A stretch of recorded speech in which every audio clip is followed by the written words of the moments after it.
morning. We got to give a star at least one more round of applause.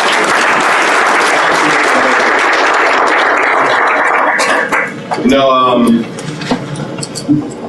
it's interesting because I grew up, I had two childhoods. One, the first half of my childhood was on Army bases, and it was like the most amazing life you could have, particularly in the 60s and early 70s. Growing up around the world, didn't know crime, left the doors unlocked, wake up, go outside, ride your bike all day, come in the house, make a peanut butter and jelly sandwich, go back out and play all day, and just, you know, you just never know that people were living the way they were living until one day my parents got divorced. And, well, actually, before the divorce, came home one day, my mom said, believe it, and we all got in the car, and we got to the bus stop, and we all took a bus from Fort Lee, Virginia to Harlem. So when I look at these images, and in fact, I'm going to talk a little bit about that more so than the economic stuff, because I looked at the rundown of all the folks that are coming in. There's going to be a whole lot of numbers thrown at you and a whole lot of data.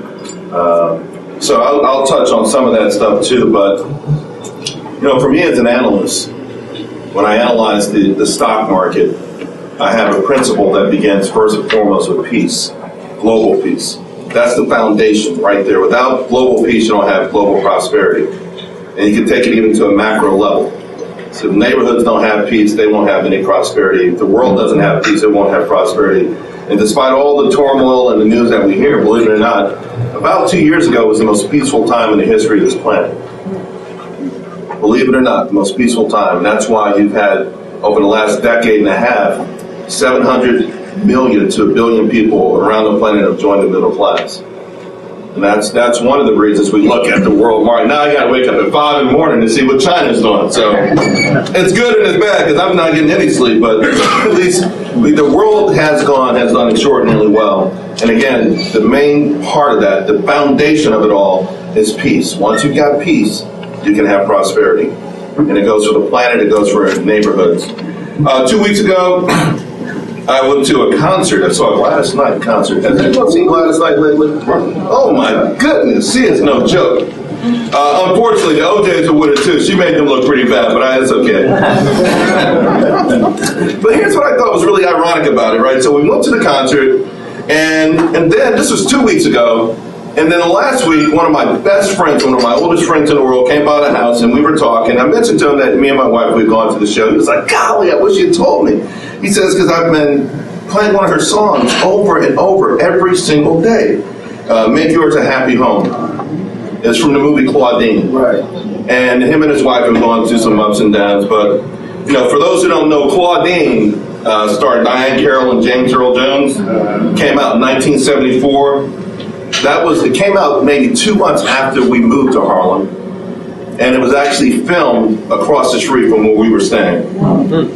So then you want to talk about another coincidence. So this is in the last 2 weeks.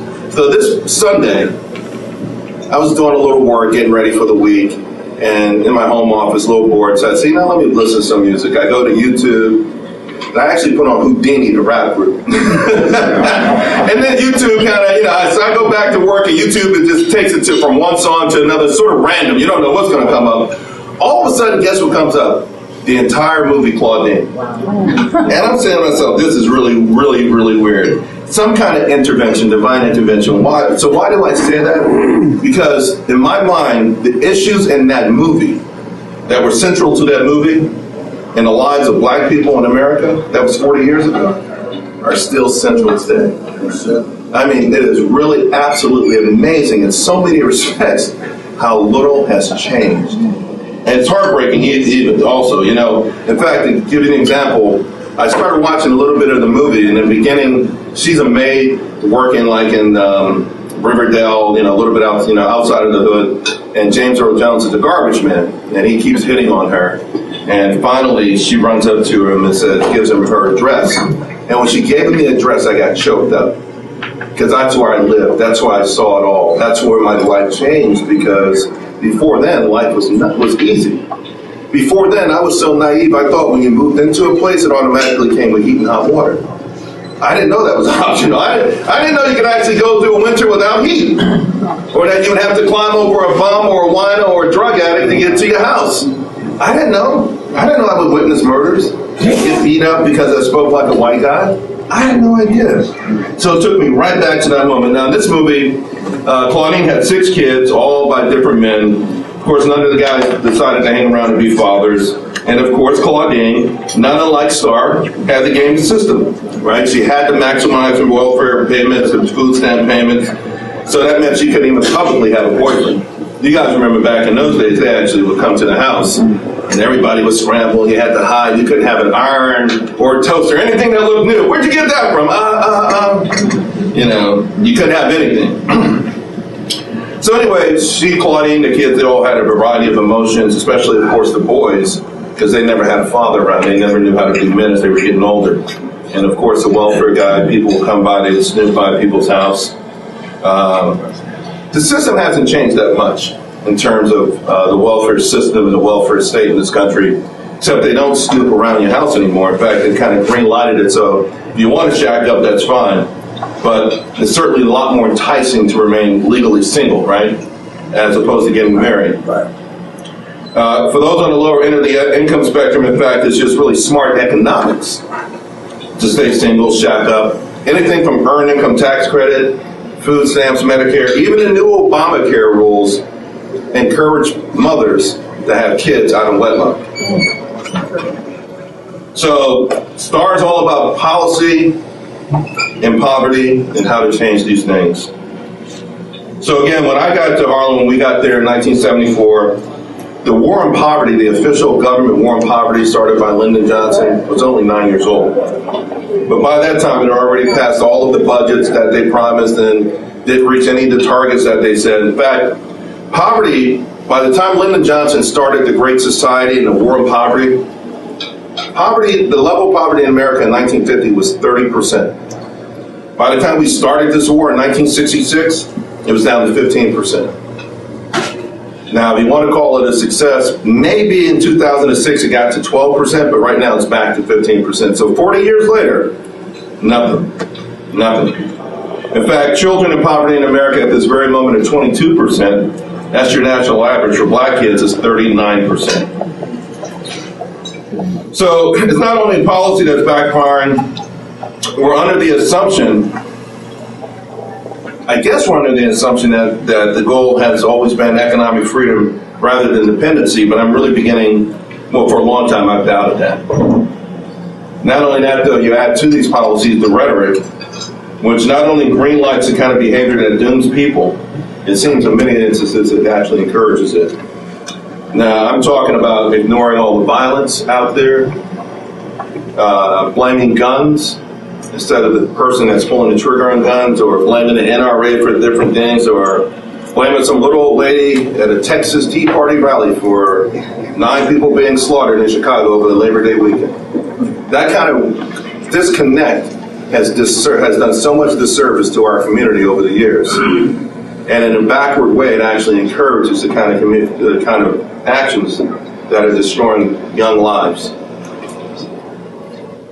Public shifting of blame, in my mind, means more poverty, less opportunity, and without a doubt, a doomed existence for a lot of people. All it takes is that one mistake. You know, it's interesting when on the video with Star and her friends thinking about doing this robbery, there was one time when I had some buddies and we were plotting to rob this guy who ran a stationery store.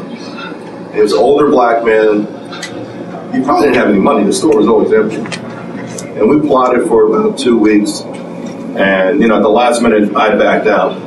I don't think they went through with it, but of course, when you're in these situations when the only message being aimed at you every day is that people don't like you, society doesn't like you, if you kill your neighbor, it's okay, it's not your fault, then the fact of the matter is the options that you choose or the options that you think lay in front of you are going to be extraordinarily limited.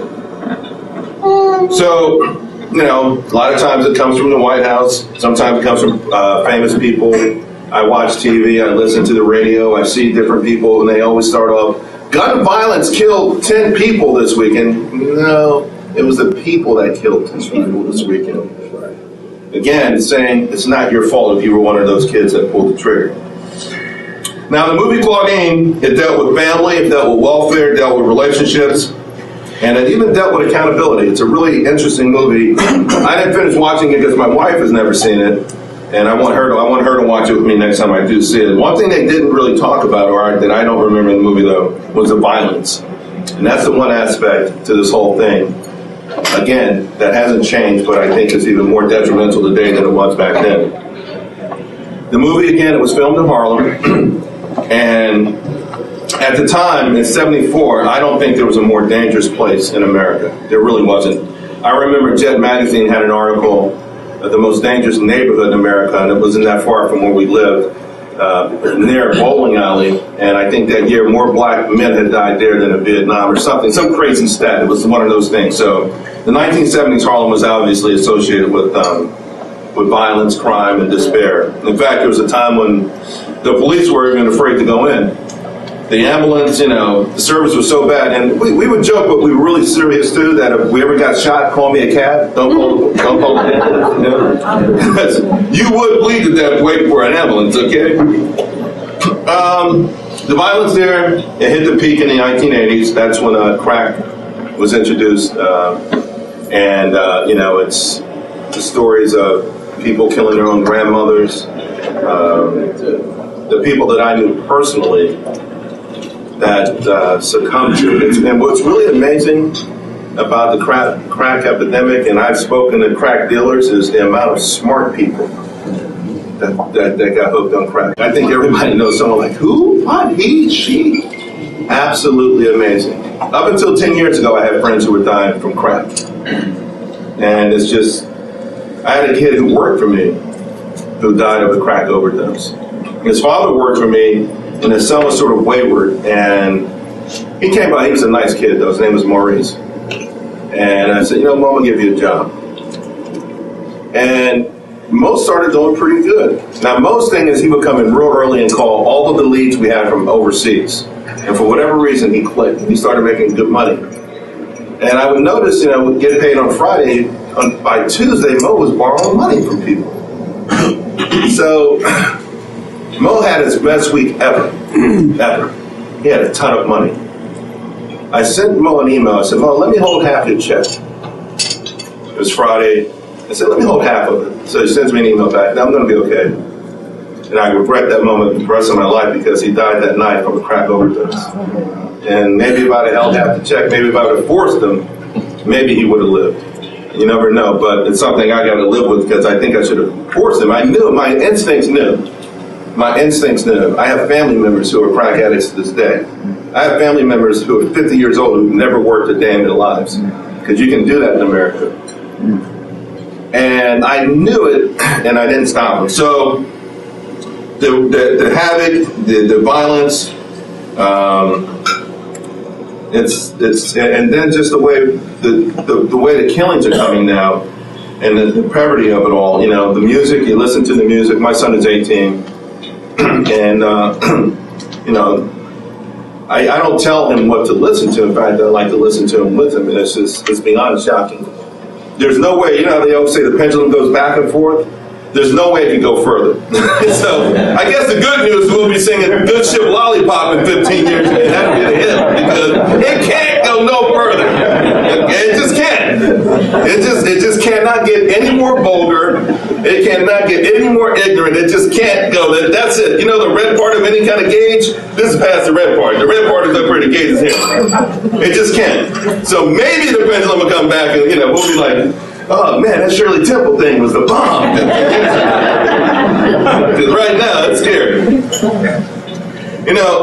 The ability to kill another person without feelings is obviously just a psychological thing. Then, the ability to kill people if you're not acting in self-protection or self-defense or protecting others in your country is a psychological condition that really is amazing. And yet, the ability to kill others is being honored, it's actually being encouraged, is actually being ignored or explained to death in the black community.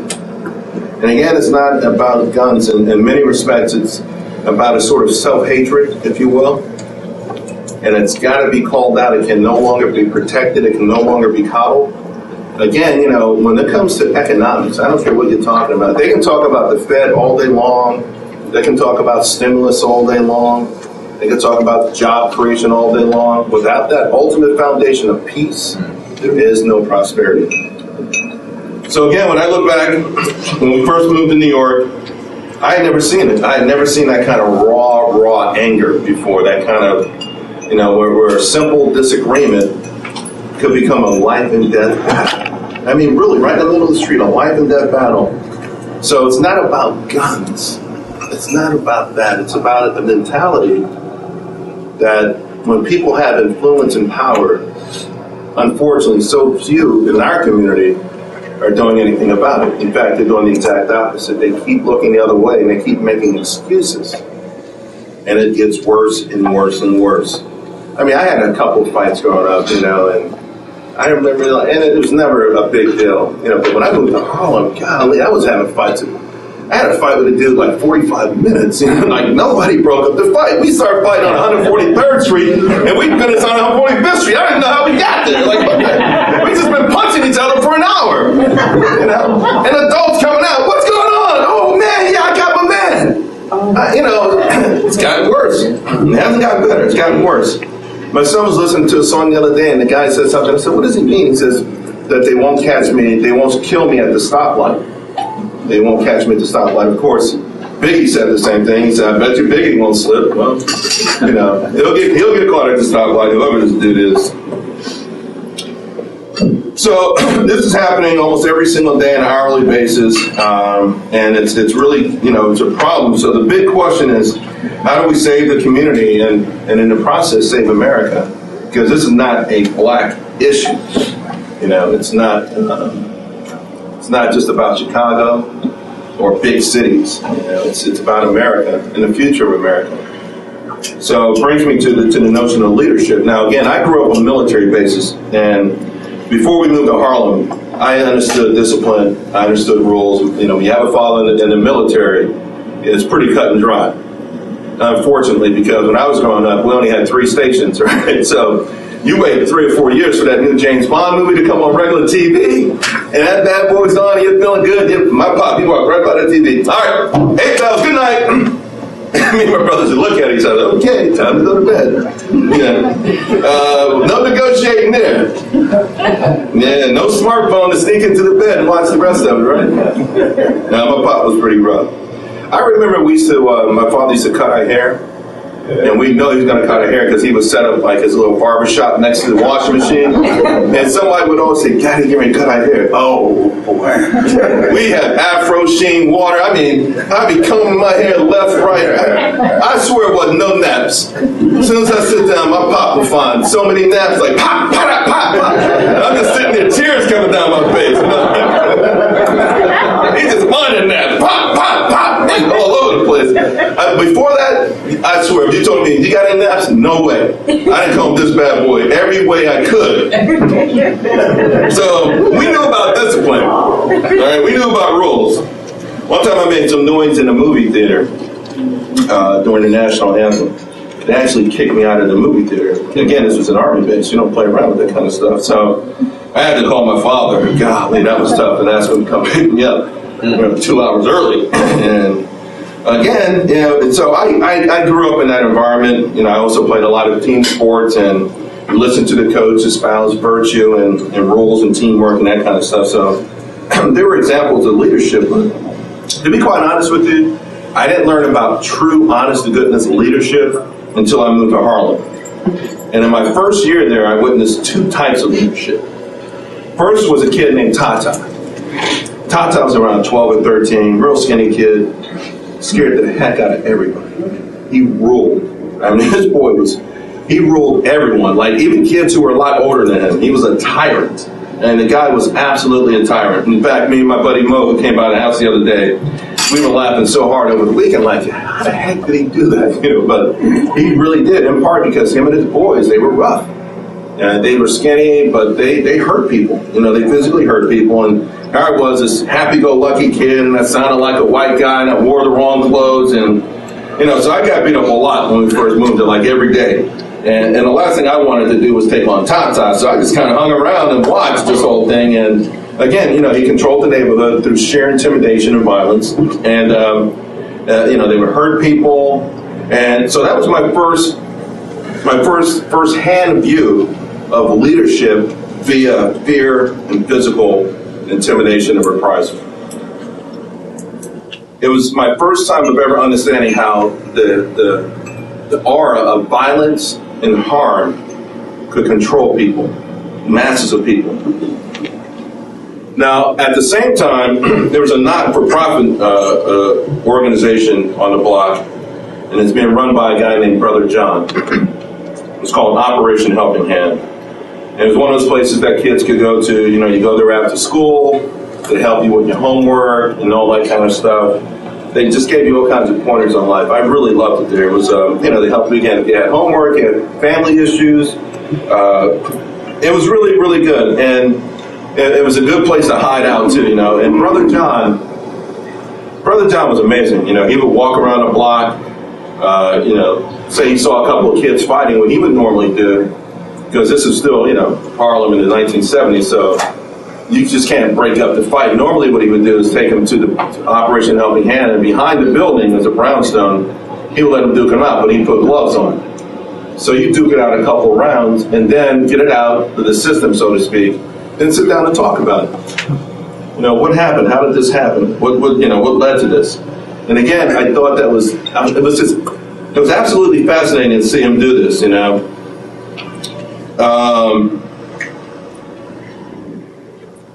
He also had a way of making people feel special. Remember, 90% of these kids were fatherless. You know, I remember when I first got to Harlem, and one time this brother and sister, they were arguing. They were, you know, blood brothers and sister. She said, "Well, your father is a junkie." "Yeah, well, your father is a wino." And I'm like, "Well, y'all got different daddies?" Like, again, I was that naive. I was so confused. Y'all talking about the same dude? You know, so...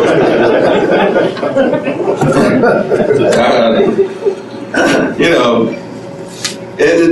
and even though the place itself, Operation Helping Hand on the block, was considered like, you know, it was considered to be like a corny thing, and maybe a lot of the wimps hung out there. Brother John himself got respect from everybody. People around the neighborhood, they respect him when he walked around. And I think, you know, even the hardest people, you know, no one really messed around with him in the sense that, you know, it's considered corny and all that stuff. But Brother John himself, people could see the sort of nobleness of his cause, or what he was trying to do. So, you know, kids got a lot of chance to spend time with him. You know, and we were challenged in all kinds of different ways, you know, and then there was the other challenges, the watered down curriculum that was being used in the school to placate the parents. You know, I was shocked. I mean, there was a time when it was only the second time I'd ever gone to an all black school in my entire life, and I was shocked at how far behind the books were. The teacher, I was like a godsend to the teacher. There were times that he and I would just talk. Just like, he was just like, "Huh? So you know Zeus?" Like, "Yeah, Zeus, yeah." You know, social studies is my favorite thing, you know. And, of course, the one mistake I made was we had a test one day, and we were halfway through the class. I said, "We're going to take that test."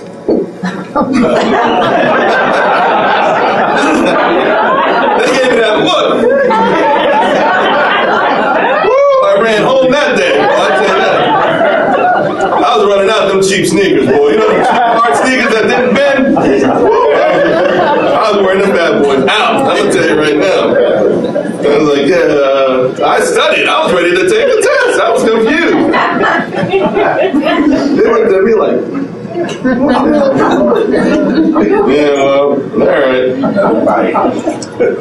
Yeah, there you go. Running home again. Woo. I should have went out for track, man. So it was a great place to hang out, and so eventually Tata and Brother John were killed within a month of each other. Wow. Yeah. Tata fell from a six-story, what roof of a six-story building. There's a lot of theories. No one knew exactly what happened. You know, some say that he had saw a TV in someone's apartment and was trying to crawl over to get it. It's possible. Some say he probably was thrown off the roof. You know, might have offended someone, ripped somebody off, whatever it was. And Brother John, he was killed trying to break up a fight. So he saw two guys fighting. He said, "Come on, guys." And one of the guys stabbed him.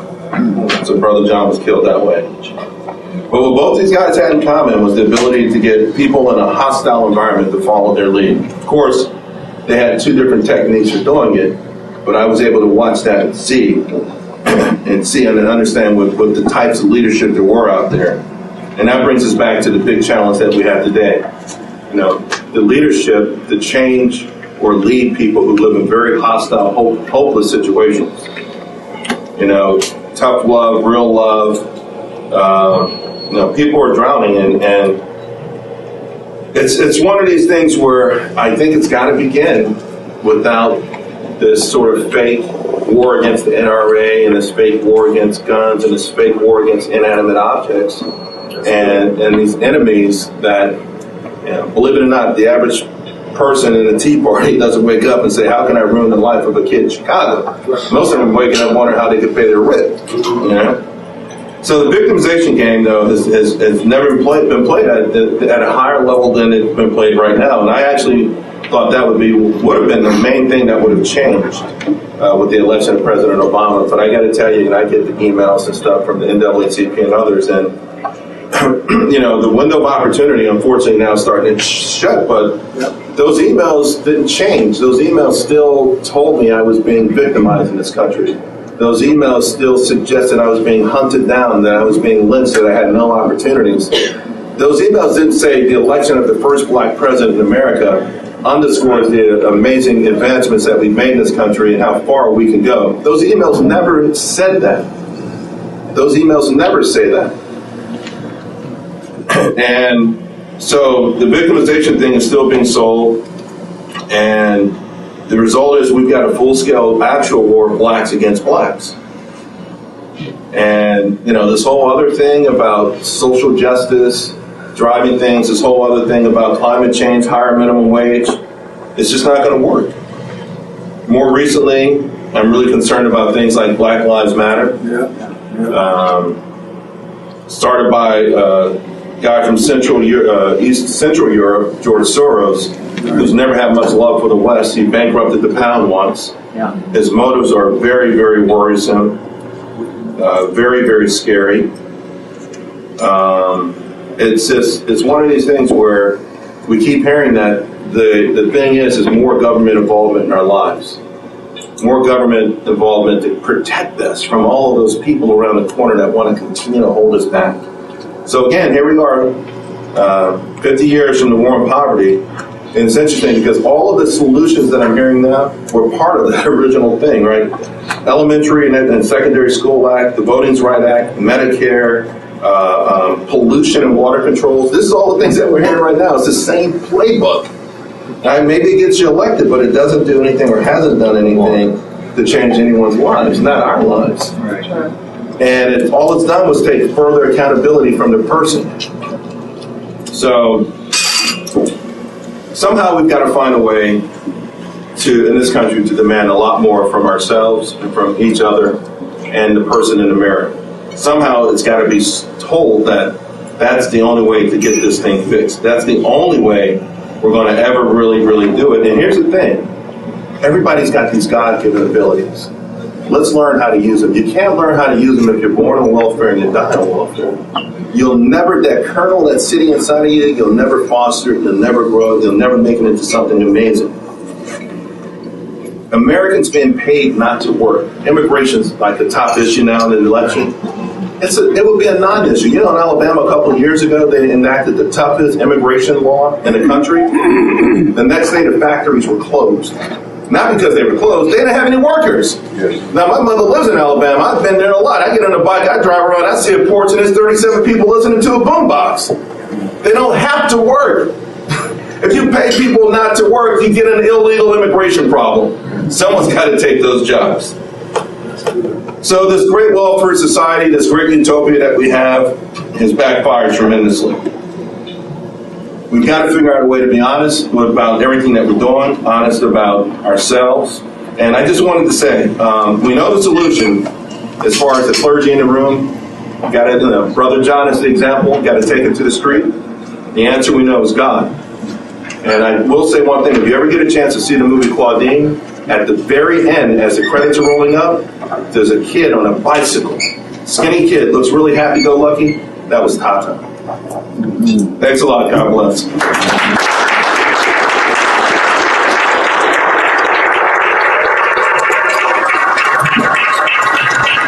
We really appreciate that from Charles Payne, and thank him so much for being here. I'd like to just do two quick things. We're going to have a next panel, Roger Servino, Travis Weber, Dean Nelson, and Ovid. If they can begin to come up to the panel here and get set. In the meantime, I'd like to ask you, if you have any questions for Charles, feel free. Hi. Hi, Charles. I'm reading the book right now by Arthur Brooks, Conservative Heart. Can you tell me why about the Joe Fund and Harlem? Do you ever come across that? I don't know. There were a lot of different organizations and things, so I'm not sure if I did or not. It's an extraordinary way they deal with it. I think it's a fabulous model. No, I'll take a look at it. I'm sorry, the Doe Fund in Harlem, and it's mentioned in David Brooks' book. Arthur Brooks' book. Yeah, The Conservative Heart. And again, there's always organizations. Now, to be quite frank with you, most of those organizations are scams.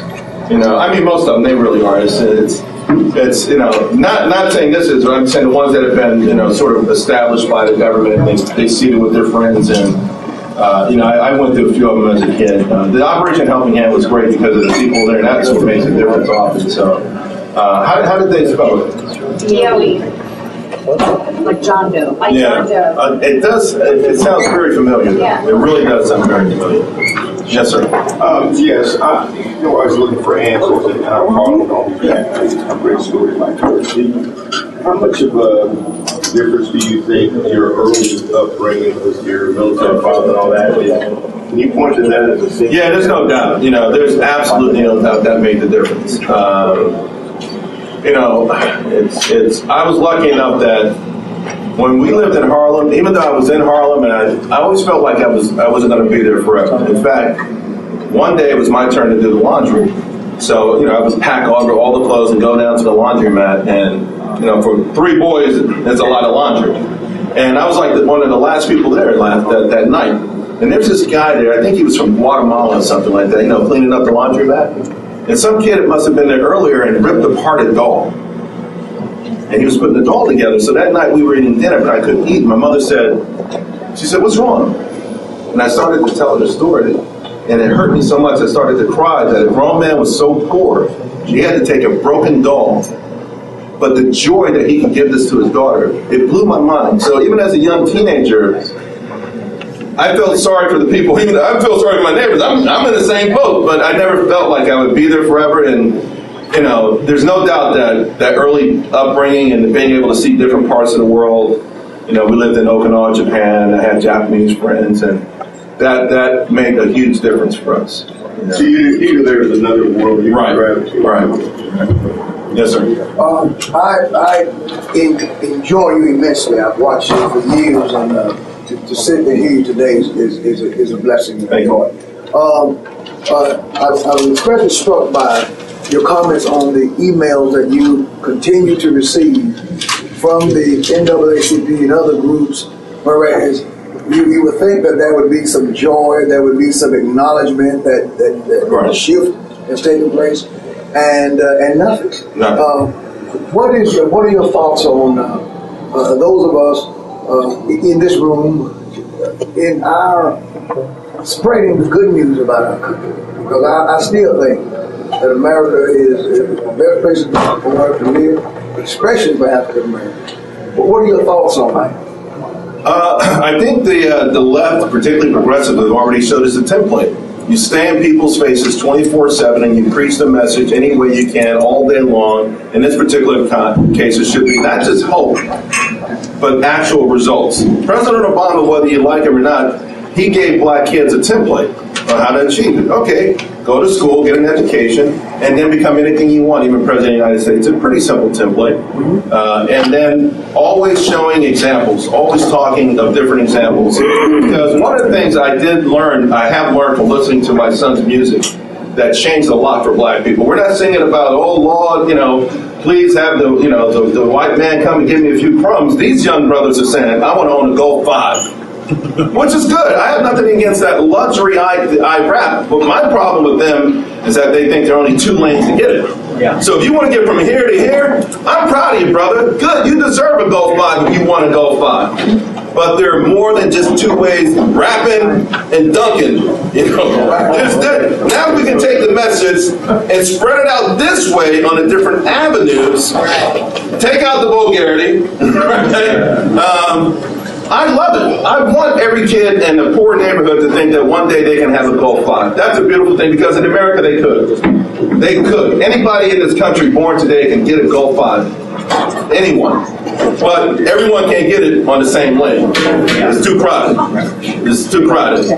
Let's broaden out those avenues, and we start to tell those kind of stories, and these kids start to believe it. Then they'll ignore those other messages that you can't have it. The good thing though is that right now these kids really want that stuff. They want to be a boss. They want to be like Rick Ross. They want to have a company. They want to do things. Chris Brown, as knucklehead as he is, has like 15 fast food franchises. They actually want economic things, and they do want a better life. Yes, sir. Charles, I want to thank you for coming.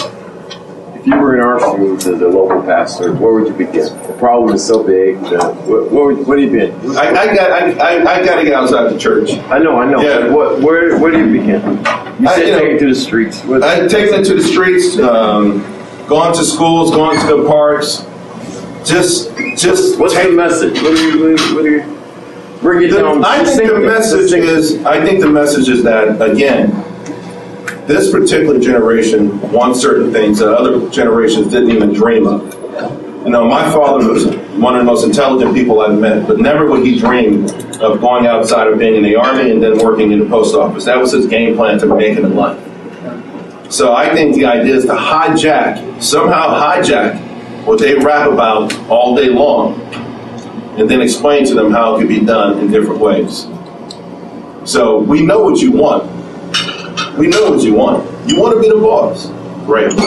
You want to go 5. Great. I'm going to hijack your message and help you broaden it out. If we can figure out a way to do that, I think we might have a good shot.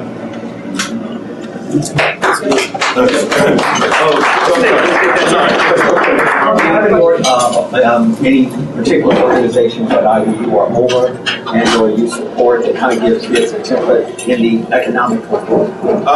Until recently, I was on the board of the charter school in the South Bronx. I hate to say it, too many liberals on the board, and they blocked too many great ideas that I had. Last year, I started an organization what my wife called Shirt and Tie for Success. And what happened was last summer, right before summer, I came home, and my godson, who I bought this amazing suit and shoes for him, both my godsons, he was at my house. He lives in the Bronx. He was at the house, and he had on the suit and a black satin shirt. I'm like, oh, Josh, you look good, man. You going out tonight? He said, no, I just came from a job interview. I said, with that shirt? He said, yeah. I said, well, do you have a white shirt and like a nice tie? And he said, no, why? I said, well, you should have worn that to the interview. You didn't know. I couldn't sleep that night. I slept maybe 1 hour that night. I got up, I said, you know what? I told my wife and my sister-in-law, let's go to Josh's school, and every kid that doesn't plan to go to college but wants to go straight into the workforce, I'll buy them a white shirt and tie. So we developed it into an organization, and this year I bought 1,700 shirt and ties that we gave out. And ultimately my goal is to spread that out and then start to add to it. We help them with their resumes right now. I've hooked up with Monster Worldwide. But I'd like to extrapolate that to even an academy, maybe a 2-week work academy to get them to a place where when they go for the interview, maybe they'll get an upper hand. Yeah. But again, it just came out of something where I saw this, and this is just how our kids are graduating from school. By the way, when we did this year, we went to a lot of schools. I spoke at 3 of them, and the heartbreaking thing is, to your point, they want it. They have this zero idea. They graduate these kids, they don't know the very next move. The very next move they have no clue. And they sit around, and then something bad happens. But they want to be Americans. They want the American dream. They don't want to hurt anybody. They don't want to do anything stupid. They want the American dream. But I cannot believe we graduate them on graduation day. They don't know the very next step. Not even to get a white shirt and tie for a job. And we should, of course, show them how to tie and all that stuff. Mr. Payne, just very quickly, I was taking pictures, and I want to hear the name of your thing again. Okay, it's Shirt and Tie for Success. Thank you. And we've got the website up now, too. All right. Thanks a lot. Appreciate it.